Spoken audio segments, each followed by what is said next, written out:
Nangyari ito noong taglamig ng 2005 sa isang maliit na probinsya sa Visayas. Tahimik ang gabi. Halos walang ilaw sa daan maliban sa mga poste na kumikislap na parang may sariling buhay. 10:00 na ng gabi nang maghintay si Marco sa gilid ng kalsada. Pauwi na mula sa eskwela. Walang masakyan. Hanggang sa may dumating na isang lumang bus, kalawangin ang gilid, basag ang ilang bintana at tila may kakaibang lamig na dala ang hangin nang huminto ito sa harap niya. Walang karatula kung saan papunta. "Boss, sakay ka na," sabi ng driver, na hindi niya masyadong makita ang mukha dahil sa dilim. Nagdalawang isip si Marco, pero dahil wala nang ibang sasakyan, sumakay na siya. Pagpasok niya, napansin niya ang kakaiba ang mga pasahero. Tahimik lahat. Nakayuko lang, parang may iniisip o may tinatago. Umupo siya sa bandang likod. Maya-maya, napansin niya, walang konduktor. At mas lalong nakakatakot, wala ring ingay ang bus. Kahit umaandar ito, walang tunog ng makina. Biglang may malamig na hangin na dumaan sa likod niya. "Bakit ka sumakay dito?" Napalingon siya.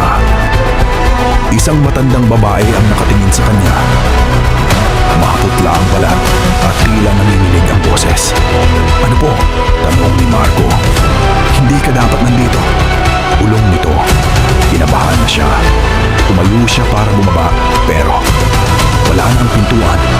Parang bigla itong nawala. Nataranta siya.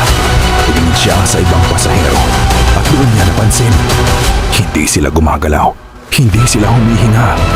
At ang mas nakakatakot, unti-unti nilang itinaas ang ulo nila. At lahat ng mata nila ay nakatingin sa kanya. Walang puti ang mata. Puro itim. Napaurong si Marco. "Para saan ito?" sigaw niya. Biglang nagsalita ang driver, kahit hindi siya nakatingin. "Puno na kami, pero kailangan pa namin ng isa." Huminto ang bus.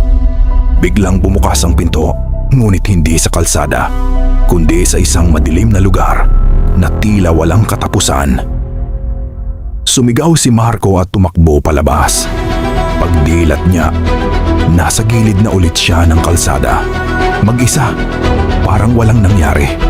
Napabuntong hininga siya. Panaginip lang, pero nang tumingin siya sa kamay niya, may hawak siyang lumang ticket at may nakasulat, "Last ride, one way only." Kinabukasan, may balita sa radyo at dyaryo.